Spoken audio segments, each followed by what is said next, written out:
We use a phrase in Carbery when we're talking to farmers, you can't be green if you're in the red.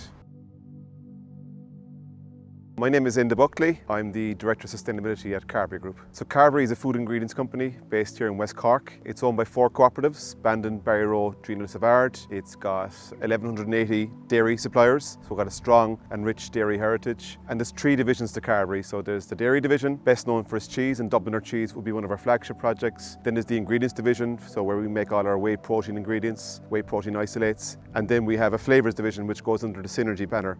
And that's got locations globally. There's 10 manufacturing sites around the world under the Synergy banner. So I'm from a farm myself, so from a farming background you always have that interest in nature and the environment. So Farm Zero C, the ambition is to develop a climate neutral dairy farm here at Chinook. The farm is a big farm, big by Irish standards, so 250 acres, 250 cows. For context, the average farm in Ireland is about 95 cows. So it's a good bit bigger than that, which makes this more challenging, but again, it's more realistic. Sustainability, I think for me, there's a classic definition. There's 3 classic elements. So one is environmental, one is economic, and one is social. And environmental tends to get the limelight, rightly so. Things like climate change, water quality, air quality, biodiversity, all those aspects. Then you have the social elements. Without them, really any project or any initiative isn't sustainable if you haven't got those social elements covered and adhered to. Then you have the economic aspects, which again, very, very important. Any project or initiative to be truly sustainable, there has to be an economic element to it as well. We're seeing the impacts of climate change on a daily basis right now.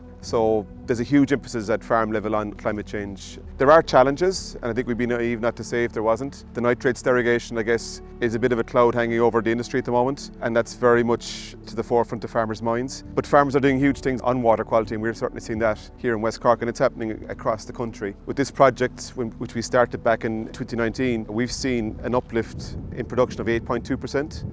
against the backdrop of an emissions reduction of 27%. So it goes to show they actually do complement each other. And I'd argue that's proper sustainability, that there isn't a conflict there. So great work being done here by the farm and the farm manager, Kevin Ahern. Huge emphasis on breeding. So you'll see these cows here.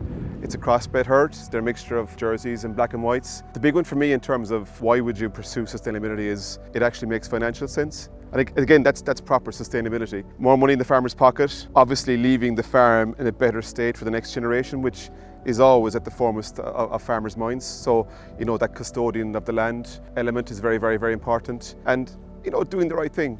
We have to be optimistic, and I think the project here has shown you can increase profitability, you can reduce emissions, you can enhance biodiversity. So the farm has done massive work here in terms of increasing biodiverse habitats. 10% of the farm now is under natural or semi-natural habitat cover, which is phenomenal. This field here we're actually standing in is a field of multi-species. The difference between this, we'll say, and a typical ryegrass field is where you've got different species. So we have red clover, we have white clover, plantain, chicory, and then there's a ryegrass there as well. The other thing the farmers done, they've done a great work on clover, so all the fields now have an element of clover in them. The use of a particular fertiliser called protected urea, that's got a much lower emissions profile than a standard fertiliser called CAN. The use of low emission spreading slurry, they've reduced their chemical N down to 120 units of chemical N last year. The farm has its own windmill, has had so for the last 12-13 years. And we've also installed solar panels on the milking parlour. There's also battery storage there as well, a big emphasis on renewable energy on the farm.